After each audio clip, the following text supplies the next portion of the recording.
영화 사랑할 때 버려야 할 아까운 것들 좋아하시나요? 저명한 희곡 작가이자 중년의 이혼 여인 에리카는 자신보다 20살이나 어린 미남 의사 줄리안의 구애를 받게 되는데요. 그녀가 보통의 남자들은 자신 같은 여자를 좋아하지 않는다고 말하자 줄리안은 이렇게 웃습니다. 그 남자들이 바보 같다는 생각은 해본 적 없나요? 혹시 지금 당신의 곁에 사랑하는 사람이 없다고 해서 자신의 가치를 낮춰 생각하고 있진 않나요?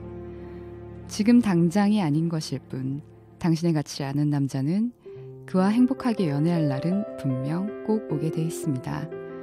연애에서 갈 길을 잃은 당신을 위해 이달도 어김없이 돌아온 방송 야심한 밤 코스모 라디오입니다.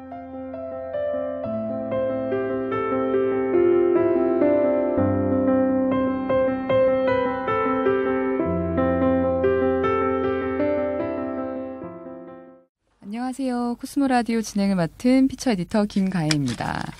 벌써 5회째 인사를 드리는데요. 우연히 처음 듣게 된 청취자, 2번 이상 듣게 된 다시 온 청취자 할 것 없이 모두 사랑합니다. 이달 주제는 연식남녀의 사랑인데요. 어리다고 놀리지 말아요 할 나이는 아주 오래전에 지났지만 연식이 있고 사랑에 실패한 경험도 있다고 해서 사랑을 안 하는 건 아니죠. 그래서 연식남녀의 사랑을 응원하며 오늘 코스모 라디오 5회 준비해봤습니다. 어떤 코너 준비됐는지 피처팀 어시스턴트 구자민 양이 소개해드리겠습니다. 자민 양. 네, 연애에 관한 명제를 두고 벌어지는 혀들의 전쟁 1부 코스모 썰전에서는 연식남과 연식녀에 관해 탐구하고요. 2부 코스모 비정상 살롱에선 비정상 남녀에게 연식남녀의 사랑에 관한 속사정을 들어봅니다. 3부는 토요일은 영화다 에서 연식남녀에게 추천하는 영화, 드라마, 이야기가 준비되어 있습니다. 네, 언제나 그렇듯 또박또박 잘 읽어주셔서 감사하고요. 코스모 라디오 시작해보겠습니다. 39번째 생일을 불과 며칠 앞두고 나간 소개팅 자리에 47살의 남자 K가 나타났을 때 이 이야기의 결말도 뻔하리라 생각했다. 하지만 400일이 지난 지금 우리는 여전히 유쾌하고 열정적인 연애를 이어가고 있다. 서로의 이상형도 아니었고 연애의 기본이라는 적극적인 구애나 고백도 없었다. 젊은 날의 여느 연애와 확실히 구별되는 특별한 차이점이 이 연애를 지속하게 하고 있다. 그건 바로 나는 더 이상 남자의 조건을 따지는 사람이 아니고 그는 서로 기대어 함께 걷고 싶은 여자의 존재 가치를 아는 사람이었다는 것이다. 나이 40에 비로소 머리가 아닌 가슴으로 하는 연애에 눈뜬 것이다. 다 연식력 덕분이다. 2015년 3월호 화이트데이 이슈를 맞아 준비한 코스모 라디오. 오늘도 게스트 2분을 모셨는데요. 좀 전에 낭독해 주신 분이죠. 다음 스토리볼의 연식남녀란 칼럼을 연재하신 오일리 스킨 작가님 나오셨고요. 그 옆에 영화 감독이신 조원희 감독님 나오셨습니다. 안녕하세요. 네, 안녕하세요. 안녕하세요. 저 코스모 라디오 청취자분들께 본인 소개 좀 부탁드리겠습니다. 먼저 오일리 스킨 작가님. 안녕하세요. 이번에 연식남녀라는 연애 관련 책을 출간하게 된 작가 오일리 스킨이라고 합니다. 네, 그 연재하신 칼럼에 대한 반응이 되게 뜨거워서 책도 출간된다는 소식을 들었는데요. 처음 연재 시작하셨을 때 이렇게 연식이 있는 남녀의 사랑 이야기가 반응이 좋을 줄 예상하셨나요? 처음에는 사실 제 얘기라서 그렇게 많은 사람에게 공감을 얻을 수 있을 거라고는 기대를 하지 않았었는데 생각보다 굉장히 넓은 층의 독자들을 확보를 하게 됐어요. 그래서 그 비결을 생각을 해보니까 많은 사람들이 이제 늙은 남자와 나이가 꽉 찬 여자가 연애하게 되는 그런 상황들을 접하다 보니까 이에 대한 관심이 많아지고 그리고 이미 결혼을 한 더 이상 연애가 허용되지 않는 그런 연식의 남녀들도 이 연애에 굉장히 관심을 많이 갖고 있다는 그런 생각을 독자들의 반응을 통해서 확인을 하게 됐죠. 네. 처음에 그 연재 시작하시게 된 계기가 있었나요? 네. 좀 주변에서 제의가 있으셨다거나. 전에 그 스토리볼에 제가 오솔로 오래된 솔로라는 그 칼럼을 연재를 했었는데 그때 이제 제가 소개팅을 사실 한 200번 정도 했거든요. 그래서 그냥 저만 두고 있기에는 아까운 그 소개팅의 기술을 좀 널리 전파를 하고자 이걸 연재를 했다가 그 연재 마지막 부분에 제가 마지막 회에 나는 지금 소개팅을 아직도 하고 있다. 라고 그렇게 끝맺음을 했는데 그 마지막 소개팅에서 만난 사람이 지금의 남자친구거든요. 네네. 그래서 이 얘기를 이제 스토리볼 측에다 얘기를 했더니 그분들이 그러면 이 연애 얘기를 한번 연재를 해서 해보면 어떠냐. 근데 그냥 연애는 재미가 없고 특징이 이제 나이가 꽉 찬 사람 둘이서 만나서 연애를 하니까 이전의 연애랑 다른 점이 뭘까? 그런 점에 좀 중점을 두고서 해봤어요. 근데 그랬더니 정말 20살이나 30대 초반에 제가 알고 있던 연애 기술이나 노하우 같은 거는 정말 이 연애에서는 쓸모가 없다는 생각이 들면서 그러면서 그 키워드만 모아가지고 글을 써보니까 뭐 책 한 권 할 정도가 네네. 쓸 정도가 되더라고요. 그러면 오솔로 그 소개팅의 속편격이었군요. 이 칼럼이. 네. 근데 이제 지금의 연애하는데 그때 쌓았던 그 소개팅의 기술들이 좀 뭐 피가 되고 살이 됐던 것 같아요. 도움이 많이 됐던 것 같아요. 옆에 나와주신 조원희 감독님도 소개 부탁드리겠습니다. 네, 안녕하세요. 영화 만들고 있는 조원입니다.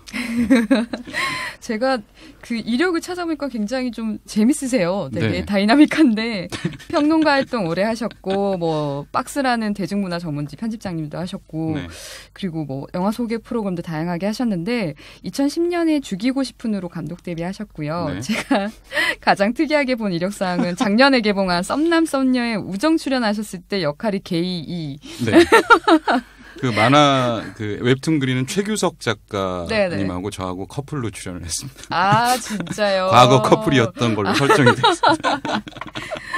네. 혹시 여기에 좀 덧붙이시고 싶은 아니면 강조하고 싶으신 이력 있으신가요? 강조하고 싶은 이력이라기보다는 요즘에 시나리오들을 좀 잘 써가지고요. 네네. 재작년에는 롯데시네마에서 시나리오 공모전에서 상도 좀 크게 받고. 네네네. 최근에 또 김대승 감독님 이번에 준비하는 영화 조선마술사라고 유승호 네네네. 출연하는 영화 있거든요. 네네. 그거는 제가 각색 맡았었고, 네 그렇게 계속 그리고 제 영화 또 지금 준비하는 것 따로 있고, 그래서 영화 준비 많이 하고, 그래서 좀 절대적으로 글 쓰는 시간이 현재 좀 많거든요. 네네네. 네. 그 이북도 준비하고 계시다고 제가 예. 기동량을 좀 했는데 네. 예전에 쓰셨던 그렇죠. 한 2010년 정도에 쓰셨던 네. 거죠? 영화 속 배드씬 이야기. 네, 2010년에서 한 2012년 정도까지 한 3년 정도 연재를 한 것 같은데 네네. 네, 그때 써놓은 영화 속의 배드씬들을 모아서 네네. 그 이야기들을 모아서 이북으로 내려고. 저도 그래서 벤치마킹을 좀 하려고요. 감독님 거를. 그래서 내가 영화 속 소년들 말해가지고. 네. 그런 거 좋네요. 네네. 나이 들어도 소년. 네네네네. 그럼요. 그러면 감독님 어쨌든 영화 쪽에 계신 분인데 제가 에디터가 영화 이야기도 아니고 연애 이야기 하는 칼럼에 섭외 전화를 드렸을 때 많이 놀라셨죠? 하나도 놀라지 않았습니다. 왜냐하면은 제가 좀 만만한가 봐요. 주위 사람들한테. 주위 사람들이 저한테 연애 상담을 굉장히 많이 해오는 편이거든요. 네네. 근데 이제 그게 연애 상담을 저한테 하는 이유가 제가 조언이 되게 깊고 그들한테 솔루션을 딱 이렇게 정해줄 수 있어서가 아니라 제가 이야기를 좀 잘 들어주는 편이고요. 그다음에 상대방이 무슨 대답을 원하는지를 좀 잘 알아요. 그래서 답정너들한테 좀 인기가 있는 것 같습니다. 그러면 사실 보통의 김태훈 칼럼니스트 이런 분들 보면 이렇게 말하시기 좋아하는 하관이 있잖아요. 그런 느낌은 아니에요. 잘 들어주시는군요, 감독님은. 네, 일단은 저는 지금 듣고 들으면은 이 사람들이 뭘 원하는구나 그게 느껴지잖아요. 그러면 거기에 맞춰서 대답을 하는 편이고. 꿰뚫는 면이 있으시군요. 그렇다기보다는 긍정을 잘하는 편이고요. 그렇지. 너무 속상했겠구나, 그랬구나 이런 거 잘해주시는군요. 그럼 나이 이야기 하는 거 참 두 분 다 별로 달갑지 않으시겠지만 어쨌든 역대 코스모 라디오 게스트 분들 중 가장 연식이 높으십니다. 섭외 폭이 너무 좁으신 거 아닌가요? 갑자기 부끄러워지네요. 본인이 연식남, 연식녀로 분류되는 이 분위기 괜찮으신가요? 네, 자연의 섭리니까. 어쩌겠어요. 언제부터 인정하시게 됐나요? 그래 나이 좀 있지 나 꺾였다. 제가 2010년에 40살이 되자마자 대학원에 갔어요. 네네. 그런데 거기 가니까 이제 뭐 저보다 15살, 16살 어린 친구들하고 동기가 된 거죠. 아, 그렇죠. 그러니까 확 비교가 되면서 선생님들이 불편하지 않으시던가요? 그 제가 면접 보러 갔을 때 교수님이 저한테 혹시 교수 뽑는 건 줄 알고 잘못 온 거 아니죠? 그랬을 정도였죠. 그때부터 확실하게 저는 나이를 인정을 했습니다. 네, 저는 잡지사 일하던 시절에 94년생들이 FD 지원했을 때 네네. 제가 94학번인데 네네. 내가 첫사랑에 성공했으면 했으면 충분히 나 길러스 라이들. 네네네. 그랬죠. 네. 옆에 있는 자민양 몇 학번이죠? 저 10학번이요. 네. 여기까지. 계산이 잘. 네, 뭐 이쯤까지 간단하게 두 분 소개해드렸고요. 본격적으로 코스모 라디오 시작해보겠습니다. 1부 코너는 사랑과 연애에 관한 혀들의 전쟁, 코스모 썰전인데요. 일단 연식남, 연식녀가 어떤 사람인지 알아보도록 하겠습니다. 오일리 스킨 작가님이 연식남녀에서 연식남과 연식녀의 연애 특이사항에 대해서 좀 정리하신 글이 좀 재밌어가지고요. 일단 성향부터 살펴보도록 하겠는데요. 연식남의 특징은 연식남이신 조원희 감독님이, 연식녀의 특징은 연식녀이신 오일리 스킨 작가님이 읽어주세요. 네, 일단 연식남. 네, 소심해 보이지만 고집이 세다. 잡생각이 많으나 깊게 생각하지는 않는다. 타협은 가능하지만 설득은 불가능하다. 싫은 건 목에 칼이 들어와도 안 한다. 왕년에는 피 끓는 정의의 용사였지만 어느 순간 보수적이고 안전지향적인 인간으로 변모했다. 남에게는 무관심하고 스스로에게는 한없이 관대하다. 자신의 어떤 행동도 빛의 속도로 합리화한다. 스타일에 자신은 없지만 고집은 있다. 지금 헤어스타일이 썩 마음에 들지 않지만 그렇다고 단골 이발소를 바꾸지는 않을 것이다. 바로 연식녀 들어볼게요. 연식녀는 자신감이 별로 없다. 알고 보면 의외로 자존감도 별로 없는 편. 세상살이에 이리저리 치이다 보니 자신의 장단점을 누구보다도 잘 알게 되었다. 아, 네. 네. 이 이제 분석을 일단 오일리 스킨 작가님이 이제 쓰신 분이니까 네. 조원희 감독님은 이 연식남에 대한 분석에 동의하시나요? 어떠신가요? 결국은 이게 연식남의 특징이기도 하면서 네네. 일반적인 남자들의 특징이기도 하잖아요. 그렇죠. 네, 고집 점점 세고. 굳혀져 가는 거죠. 그렇죠. 고집 네. 세고. 네. 네. 어느 정도 부합하시나요, 감독님은? 저는 제가 이렇게 이 부분 낭독하면서 피식피식 웃었잖아요. 네네. 굉장히 비슷한 것 같아요. 특히 가장 찔리신 부분 뭐 이런 거 없으신가요? 이런 거죠. 잡생각이 많으나 깊게 생각하진 않는다. 이런 거. 진짜 생각은 많아지거든요. 나이 들수록. 근데 네네. 깊게는 생각 안 해요. 네. 그럼 한번 이상형도 한번 보죠. 연식남의 이상형 어떻게 되나요? 연식남의 이상형이요. 네네. 이상형은 단아한 얼굴의 글래머다. 나이가 들면서 가슴과 엉덩이, 골반 라인에 집착하게 됐다. 결혼한 친구들의 경험을 접하고 추가한 조건은 하나, 된장녀나 사치하는 사람은 안 된다. 둘, 기 세고 목소리 큰 여자는 일단 거르자. 셋, 기왕이면 경제적 부담을 함께 짊어질 여자면 좋겠다는 것. 순정에 대한 갈증이 있다. 자기는 세속에 찌들지언정 상대만은 나이에 상관없이 순수하고 소녀 같은 면이 남아있기를 기대한다. 네, 연식녀 이상형 한번 볼게요. 이상형에 대해 별별 조건이 다 붙어 있지만 결국 끊임없이 적극적인 애정 공세를 펼치는 남자에게 넘어간다. 평생을 꿈꿔온 이상형과 정반대 유형의 남자일지라도 말이다. 네. 왠지 좀 짠해지는 구석들이 좀 있었습니다. 네. 조원희 감독님은 실제 이상형은 어떻게 되시나요? 저는 지금 오일리 스킨 작가님이 써놓은 이쪽하고는 조금 달라요. 네. 네. 저 이상형은 일단 외형적으로는 눈 사이가 멀어야 되고요. 아, 네. 저 어떠세요? 멋이네요. 이렇게 반가운 이상형이. 네네. 일단 그런 좀 스타일을 좋아하고 제가 제일 중요하다고 생각하는 거는 이 사카모토 류이치 노래 중에 Same Dream, Same Destination이라는 노래가 있거든요. 네네. 같은 꿈을 꾸고 같은 지향점을 가진 사람, 이 부분이 제일 중요한 것 같아요. 근데 그러면은 이런 세세한 조건들이 있죠. 뭐 된장녀나 사치하는 사람은 안 된다. 뭐 기세고 목소리 큰 여자는 일단 거르자. 이런 부분들은 그러니까 이상형을 만나면은 제가 스스로 이렇게 뭐랄까 맞추게 되어 있더라고요. 그 사람이 기가 세고 목소리가 크면 거기에 적응을 하고 사치를 하면 네네. 내가 돈을 많이 벌려고 애를 쓰고 이런 식으로 그쪽에 맞추게 되더라고요. 굉장히 지금까지만 들었을 때 너무 좋은 남자이지 않습니까? 저는 이 글을 읽다가 빵 터진 게 네. 된장녀, 뭐 사치하는 사람, 목소리 큰 여자 이거 다 작가님 이거 다 잡지업계 여자들 얘기하시는 거 아닌가요? 저는 왜 이렇게 찔리죠? 어떠세요?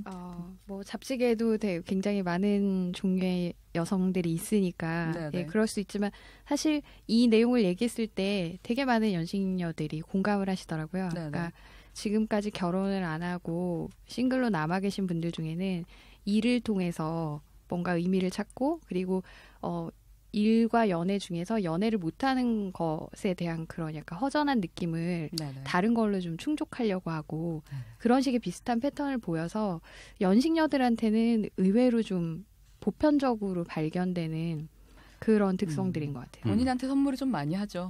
그렇죠. 위로의 차원에서. 네, 의미를 굉장히 예쁘게 포장해서 네, 합리화하는 거에 되게 능하다고 남자는 봐야죠. 왔다가도 이 백은 나랑 평생 갈 거야. 그렇죠.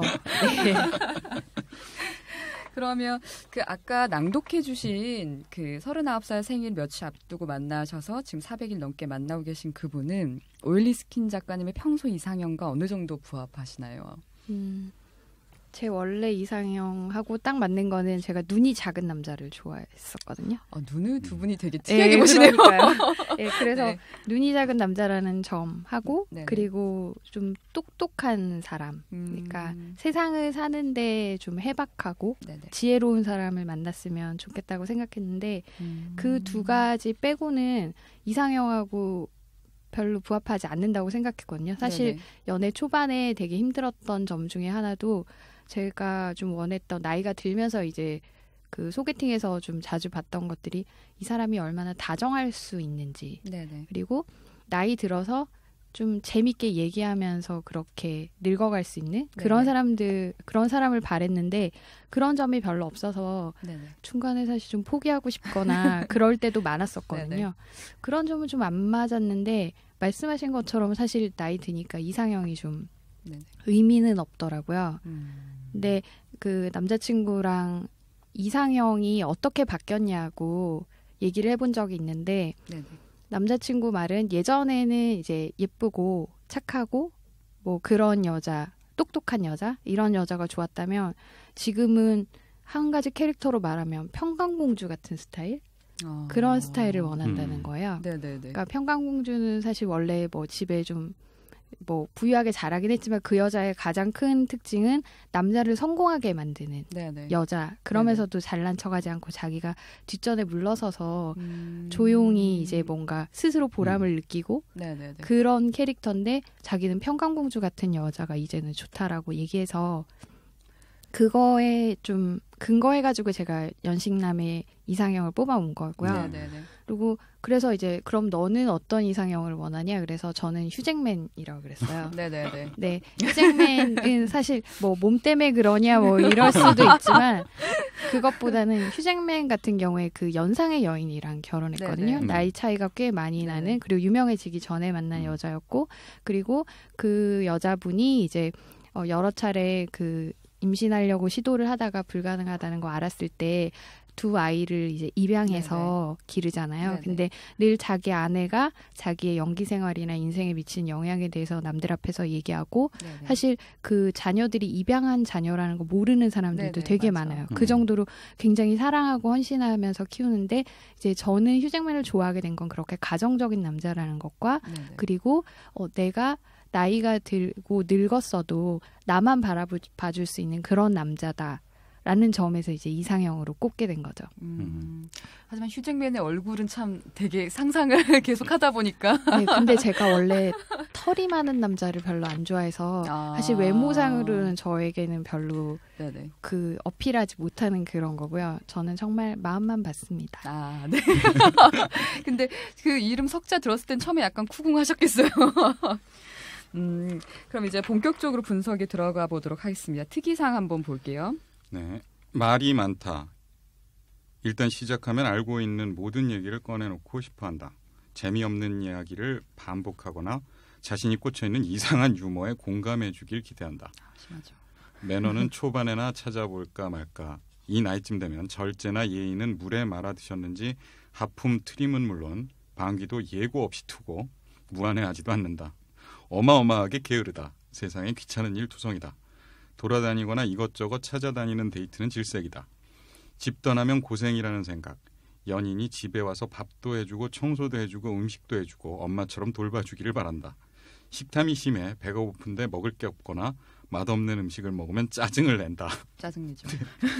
그러니 몸은 대체로 심하게 망가져 있고 운동은 늘 계획 중이다. 네, 여기까지. 네. 저희 집에 CCTV 달렸어요 혹시? 아 근데 저는 되게 공감한 것도 있고 아닌 것도 있는데 이제 네. 막 어떤 유머나 이런 거는 너무 공감을 했는데 제가 어렸을 때 생각했을 때 나이 많은 남자의 매력 중에 하나는 맛집 데려가 주는 거 아닌가요? 물론이죠. 그래서 저는 이것 중에 이제 이렇게 약간 데이트 맛집 찾아다니는 데이트에 게으르진 않지 않을까라고 여쭤보고 싶었어요. 사실 맛있는 음식을 찾아서 먹으러 다니긴 하는데 네네. 예, 근데 데이트를 일부러 그렇게 하진 않는 것 같아요. 그러니까 오히려 약간 그런 뭐 동료나 네네. 친구나 네. 뭐 이렇게 해서 가긴 하는데 네네. 여자친구랑 그렇게 맛집을 일부러 해가지고 갈 정도로 그렇게 노력을 하진 않는 것 같아요. 그리고 약간 메뉴 선택에 있어서도 좀 많이 강요하는 편인 것 같아요. 널 위해 잘하는 매기 매운탕 집을 준비했어 이런 느낌은 아닌 거죠? 뭐 그런 식인데 이제 그게 다행히 근교에 있어. 네. 가까운 곳에 있어. 뭐 이런 거지. 오히려 정말 분위기 좋고 맛있는 데를 이렇게 기꺼이 시간을 내서 찾아다니고 그랬던 거는 기동성이 생기는 30대 초반? 중반 이때는 많았던 것 같은데 그 시기를 넘기고 연식남에 들어가게 되면 그 정도 노력도 너무 귀찮죠. 갔다 오면은 길 막히고 내일 출근도 해야 되는데 짜증나고 뭐 그런 일들이 너무 현실적으로 먼저 생각이 나니까. 그 조원희 감독님은 여기에 추가하시고 싶은 특이사항 있으신가요? 저는 좀 다르게 생각을 해요. 이게 제가 여기서 굉장히 공감한 부분은 게으르고 네. 게으르다는 거. 이 부분 굉장히 좀 귀찮은 거 절대 안 한다. 뭐 이런 건데. 근데 이제 연식남들, 저를 포함한 연식남들이 이제 새로운 연애를 시작하게 되면은 항상 실패한 연애의 그림자들을 먼저 생각을 하거든요. 네네. 그때 대부분 이런 부분들 때문에 실패를 했어요. 뭐 이상한 유머 때문이라든지, 그다음에 매너가 갑자기 사라졌다든지 스스로가 이제 그걸 깨달으거든요. 네네. 그래서 최근에는 뭐 아마 제가 다시 새로운 연애를 만약에 시작을 하게 된다면은 이런 부분들을 굉장히 좀 주의하려고 애쓸 것 같아요. 오히려 그러니까 연식남이 되고 고집이 세지고 게을러졌으나 이런 부분은 나의 실패했던 연애에서 분명히 내가 개선해야 될 점으로 깨달았기 때문에 이런 부분들을 개선하려고 애를 쓰지 않을까. 그게 네. 초반에 약간 신경 써서 숨기려 하시는 거 아닐까요? 분명히 그런 거죠. 네, 그런 그러니까 걸로 시작을 하는데 어느 정도 이제 네. 익숙해지면 나타난다. 사람이 드러나죠. 편안해지고 싶은 게 그게 본성이다 보니까 네. 결국은 이게 시간차를 어느 정도 둘 뿐이지 나타나지 않을까요? 네. 나타나는 사람들도 있을 것 같고요. 그다음에 왜 사람이 근본적으로 변하지 않는다는 이야기들을 하는데 네네. 우리가 생각해 보면은 20살 때 나하고 지금의 나는 거의 다른 사람이거든요. 변화하는 것들도 네. 많은데 네네. 그럼 변화하는 부분 안에 이것이 포함되느냐 안 되느냐의 문제인 것 같아요. 네네네. 저는 개인적으로 그 한 남자를 20대 초반부터 만나서 네. 30대 초반에 결혼을 하기까지 그러면 그 남자가 연식남에 가까워지는 모습을 봤잖아요. 네. 아, 이 사람이 늙는구나 느꼈을 때가 식당의 그 카운터에 있는 녹말 이쑤시개를 사용해서 끝나고 이제 그걸 사용할 때 너무 싫은 거예요. 그래서 왜 그러냐 그랬는데 이제 회사 생활하면서 그게 너무 익숙해져서 제가 싫어하는 거 모습에도 좀 당황을 하더라고요. 그냥 이렇게. 그래서 이 남자가 늙어가고 있구나 이런 생각을 했죠. 그럼 이번에 연식녀의 특이사항 한번 보겠습니다. 연애를 시작하면 행여 상대가 자신에게 실망하거나 실증을 느껴 떠날까봐 불안해한다. 그래서 나만 바라보는 남자, 믿을 수 있는 남자인지를 끊임없이 체크하고 확인하고 싶어한다. 당신의 일거수일투족을 알고 싶어하고 세상의 모든 여자를 경계 대상에 올린다. 연애 초반에는 당당하다가 중반 이후부터는 모든 걸 내줄 듯 매력 없이 구는 경향이 있다. 눈치가 빠르고 여우처럼 연기를 잘한다. 원하는 걸 얻기까지 본심을 숨길 줄 안다. 말도 안 되는 억지를 부려 싸움을 만들지는 않는다. 많이 참는 편이다. 내 돈이 아까우면 네 돈도 아깝다는 식의 생각을 하기에 데이트 비용을 나눠낼 줄 알고 값비싼 음식점이나 선물을 고집하지 않는다. 하지만 수입은 각자 관리하고 되도록 공개하지 않는다. 결혼한 뒤에도 이 생각은 바뀌지 않을 것이다. 가끔 여자 상사처럼 굴 때가 있다. 잘못을 지적하거나 자신도 모르게 자기가 원하는 방향으로 유도하거나 명령하기도 한다. 네, 여기까지 들어왔습니다. 같은 여자로서 왠지 짠하기도 하고 어떤 부분에서 자랑스럽기도 하고 그랬는데요. 작가님이 보시기에 연식녀의 가장 큰 장점, 강점이라면 어떤 게 있을까요? 이해심? 배려? 일단 이 문장 중에서는 그 원하는 걸 얻기까지 본심을 숨길 줄 안다는 것. 네. 그래서 그 나이가 들어서 연애를 하게 되면 뭐 예외도 있지만 대부분 젊었을 때 연애할 때보다 좀 덜 싸우게 된다고 하거든요. 그러니까 이게 나이 들면서 자연스럽게 몸에 배게 된 그런 이해심, 그다음에 연애에서 늘 가장 중요하다고 생각하는 역지사지, 네 입장에서 나를 한번 볼 줄 알게 되는 그런 약간 여유나 깊은 사고의 방식 같은 그런 것들 때문에 그게 아마 이 연애의 가장 중요한 게 아닐까 싶고요.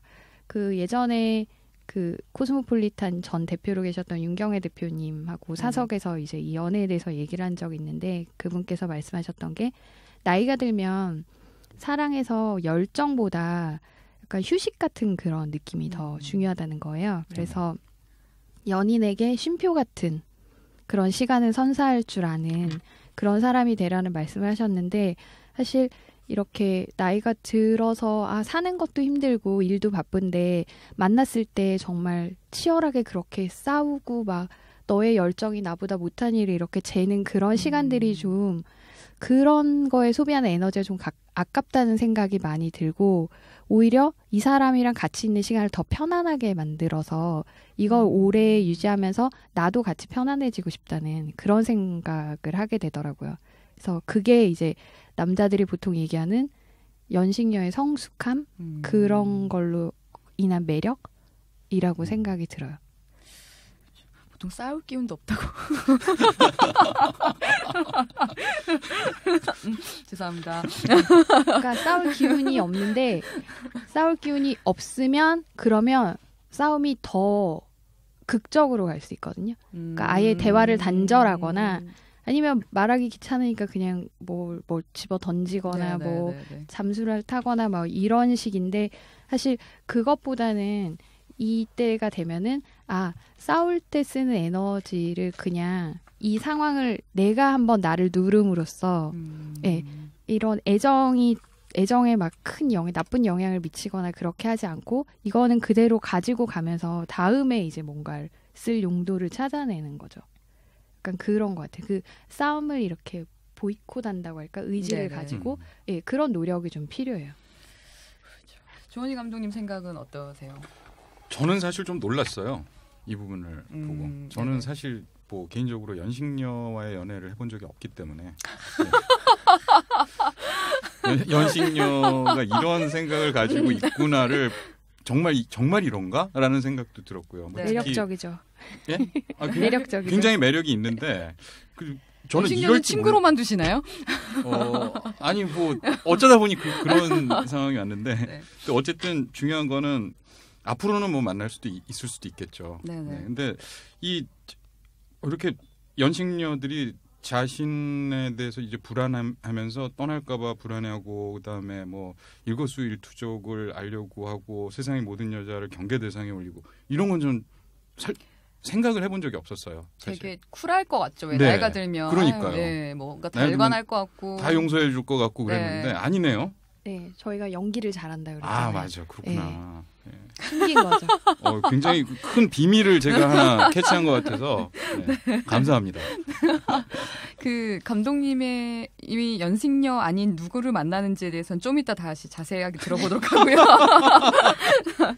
이제 일단 대략적인 특징 알아보고 이제 그러면 이들과 연애할 때 이들을 어떻게 다루면 좋을지 한번 알아보도록 하겠습니다. 이번에 연식녀 먼저 살펴볼게요. 어린 여자라는 단어에 유달리 예민하게 반응한다. 예민하죠. 한편 자신을 어린 여자처럼 귀여워해주는 건 좋아한다. 분리불안증의 일종인 연락병이 있다. 불벼락을 맛보고 싶지 않으면 연락 횟수는 적절히 조절하되 절대 예고 없이 잠수를 타서는 안 된다. 단 몇 시간의 연락 두절로도 연식녀는 아침 드라마 이상의 막장극 몇 편을 집필한다. 집필하죠. 저는 무서워. 이 첫 문장이 정말 빵 터졌어요. 그래서 저 진짜 제가 연식녀가 되고 있다는 생각이 어린 여자를 어느 순간부터 제가 경계하더라고요. 술자리에서든 아니면 뭐 그의 주변에 있는 여자든. 그래서 막 그의 뭐 회사 동료 중에 뭐 거슬리는 이제 여자애들이 있다. 그러면 이제 여자친구들과 만났을 때 출생 연도를 얘기하면서 욕을 하는 거예요. 그 88년이 그래서 지금 듣고 있는 88년생들 굉장히 기분 안 좋겠다. 어떠세요? 작가님은 어떠신가요?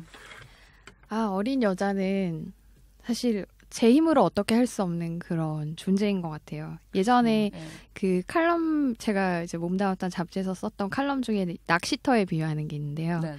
사실 우리가 이제 몸담고 있는 이 연애 풀에 저희가 낚싯대를 들이우고서 미끼를 물기를 기다리고 있는데 갑자기 어린 여자가 너무나 신빙인 새 낚싯대를 들고 와서 우리 낚시터에다가 미끼를 들이우는 거예요. 네. 예, 그렇게 되면 그러면 저희는 어쨌거나 물고기인 그 상대 남자가 물속을 배회하다가 내가 들이운 미끼의 매력을 어떻게든 알아보고 와서 걸려주길 바라는데 사실 굉장히 수동적일 수밖에 없는 거죠. 사실 그렇죠. 물 밖에 있는 그 낚시하는 사람은 물 속에 어떤 영향을 미칠 수가 없잖아요. 그렇죠. 그러니까 이 미끼가 더 매력적이어야 되는데 사실 젊고 싱싱한 그런 미끼가 경쟁의 우위인 거는 당연해서 그래서 저희의 바람은 이 낚시터에 얘네가 안 와줬으면 좋겠는데 그냥 지네 낚시터에서 계속 그렇게 낚시하고 있었으면 좋겠는데 얘네가 갑자기 침범했을 때 우리는 굉장히 방어적인 자세를 취할 수밖에 없고 그리고 뭐 가는 세월을 되돌릴 수도 없고 그러니까는 이 친구들에게는 그냥 적대감 많이 우리의 유일한 대응법. 네네. 예, 그래서 뭐 그 88년이라는 그런 말, 예, 너무 공감되네요. 네. 그래서 저가 한번 그 조금 뭐 30대를 넘긴 이제 기자들끼리 결혼을 하고 이런 친구들이랑 어린 여자가 왜 싫을까에 대해서 술자리에서 한 3시간 정도로 이제 토론해 본 적이 있는데 생각을 해봤더니 그건 거죠. 우리가 젊었을 때 했던 짓을 생각을 해보자. 우리가 젊었을 때 남자들한테 내가 어떻게 할 건 아니지만 그들에게 젊음을 가지고 얼마나 유혹을 했었냐. 그러니까 싫은 거죠. 그걸 알기 때문에 싫더라고요. 감독님은 싫지 않으시겠죠? 그 부분에 대해서는. 근데 여기서 중요한 포인트가 하나 있는데 네네. 그 남자친구랑 연인이랑 아니면 썸 타는 사람이랑 있을 때 그 사람이 이제 이 어린 여자의 존재에 대해서 언급을 할 때 거기서 예민하게 반응을 하면 안 돼요. 네. 그럴 때는 그냥 듣고도 못 들은 척 그냥 쿨하게 넘겨야지 거기에서 이 어린 여자의 뭐 신상을 캔다거나 그래서 뭐 그 X가 나보다 좋아라는 식의 뭐 그런 질문을 한다거나 그러지 않고 그냥 너는 그 여자에 대해서 얘기했지만 나는 그 사람 자체가 안중에 없다라는 그런 식의 태도를 물론 집에 와서 뒤돌아서는 막 구두 인형에다가 막 핀을 꽂고 뭐 그 여자의 신상을 캐고 그런 짓을 하더라도 앞에서는 굉장히 쿨하게 넘겨야 하는 게 중요해요. 저는 하수라서요. 그렇게 안 되더라고요, 정말. 표정 관리를 잘해야 돼요. 신혼여행에서 돌아올 뻔했어요. 네. 그러면 감독님 어떠세요? 남자들도 어린 남자에 대한 자격지심, 전혀 없습니다. 전혀 없어요. 아니 무슨 자신감이죠? 아니 자신감이 아니고. 네. 그러니까 대부분의 남성들은 어린 남자에 대한 라이벌 의식 같은 거를 갖지 않도록 지금 사회 구조가 짜여져 있어요. 왜냐하면은 그들은 우리보다 수입도 적고, 그들은 우리보다 아직 철도 없고, 그다음에 그들은 우리보다 여성들을 어떻게 즐겁게 해줄까에 대한 노하우도 부족하고 대신 우리보다 나은 것은 육체 정도. 네네. 네. 근데 아시다시피 육체도 굉장히 중요한 부분이긴 하나 네네. 우리나라에서 여성들이 육체적인 매력을 1순위로 꼽지는 않잖아요. 그렇죠. 네. 그렇기 때문에 우리가 분석을 어느 방향으로 해봐도 어린 남자들이 라이벌이 될 것 같고 어린 남자들 때문에 노심초사하고 네네. 내 여자친구를 어린 남자가 뺏어갈 것 같고 네네. 이런 생각은 안 하는 거죠. 근데 또 이런 생각 해볼 수 있지 않나요? 요새는 연상녀를 좋아하는 남자들이 굉장히 많고 물론이죠. 그러면 그 어린 놈들은 어린 여자도 만나고 나이 많은 여자도 만나면 나이 많은 남자는 네. 누굴 만나나요? 글쎄요. 그렇다고 해서 네, 어린 남자가 제 라이벌일 것 같다는 생각은 계속 안 드는 이유는 네네. 제가 예전에 연상녀를 사귄 적이 있어요. 네네. 그러니까 제가 그 사람의 연하남이었던 거죠. 네네. 네. 근데 그때를 돌이켜가지고 생각을 해보면은 제가 연상이 좋아서 그 사람을 사귀었다기보다는 그 사람이 그냥 나와 그런 어떤 동료인 것 같고 내 여자친구가 될 수 있는 사람인 것 같고 그래서 저는 연상으로 대접을 하지 않고 네네. 그냥 제 친구로 대접을 한 그런 케이스였거든요. 아티스트 같아요. 그런 마인드. 사실 여기서 중요한 포인트가 나왔는데 네네. 여자들이 어린 남자를 좋아하는 거는 육체적인 거거나 네네. 뭐 그렇지 않고 네네. 이 남자가 연상의 여자를 대하는 방식이 네네. 사실 그런 거여서 그러니까 외모적인 거나 나이적인 거를 떠나서 이 사람이 나의 정신과 내 내면을 사랑해 줄 거라는 네. 그런 것 때문에 어린 남자를 좋아하는 네네. 것 같아요. 그러니까 네. 나이 든 남자는 사실 뭐 따지는 것도 많고 거기에 따지는 것 중에 중요한 거가 그런 외모나 나이나 이런 거일 수 있는데 네네. 이 어린 남자는 그런 거 말고 더 중요한 거를 볼 줄 아는 그래도 또래보다 성숙한 그런 생각을 지녔다는 것 때문에 여자들이 어린 남자의 내면손을 잡는 거거든요. 네네네. 그리고 그 다음에 제가 거기 덧붙여서 할 수 있는 말은 네. 그렇다면 이미 뭐 예를 들어 갖고 제가 여자친구가 있는데 그 여자친구를 연하남이 네네. 이렇게 유혹해서 두 사람이 맺어지게 됐다. 네네. 만약에 그러면은 그 남자가 어리기 때문이 아니라 네. 그 남자가 훌륭하기 때문에 맺어지는 거거든요. 그쵸. 네네. 그래서 어린 남자라는 것 자체에 대한 제 라이벌 의식은 전혀 없는 거죠. 그렇군요. 그러면 이제 연식남을 어떻게 다룰지 한번 보죠, 감독님. 네. 읽어주세요. 연식남 다루는 법. 이거 굉장히 기대되는데요. 이따금 혼자만의 시간을 줘야 한다. 그렇다고 그 시간에 특별한 걸 하는 건 아니다. 기껏해야 예능 프로그램을 보거나 게임을 하고 낮잠을 자지만 그런 시간이 그에게는 필요하다. 그가 좀처럼 친구나 가족에게 당신을 소개하려고 하지 않을지 모른다. 하지만 섭섭해하지 마라. 그가 옳다. 이 나이쯤 되면 친구나 가족은 진정한 연애의 재미를 방해하는 요소일 뿐이니 인정받는 걸 좋아하니 수시로 칭찬하고 띄워주라. 여기까지. 네. 보통 이제 여자들도 이제 많이 아는 게 이제 남자들은 자기만의 동굴이 필요하다. 네. 동굴에 들어갈 때가 있다고 하는데 연식남은 더 심한 것 같아요. 감독님은 어떠신가요? 저는 사실 혼자만의 시간을 스스로 확보를 잘하는 편이라 네, 이 부분은 공감은 가면서도 네네. 그리고 이런 게 필요하다는 거 네네. 느끼고요. 네네. 근데 이 부분보다는 저는 빵 터진 부분이 인정받는 걸 좋아하니 수시로 칭찬하고 띄워줘라.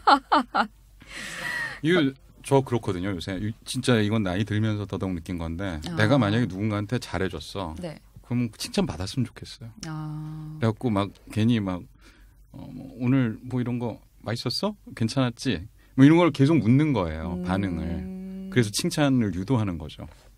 근데 거기다 대고 뭐 적당히 뭐 이렇게 그러면은 실망. 진짜 실망하는 거죠. 네. 감독님도 칭찬이 춤추는 남자시군요. 그렇죠. 근데 이건 대부분의 남자들이 그런 거 같아요. 네. 그리고 사실 이 나이쯤 되면 여자도 그렇고 남자도 그렇고 칭찬을 받을 일이 별로 없어요. 그렇죠. 네.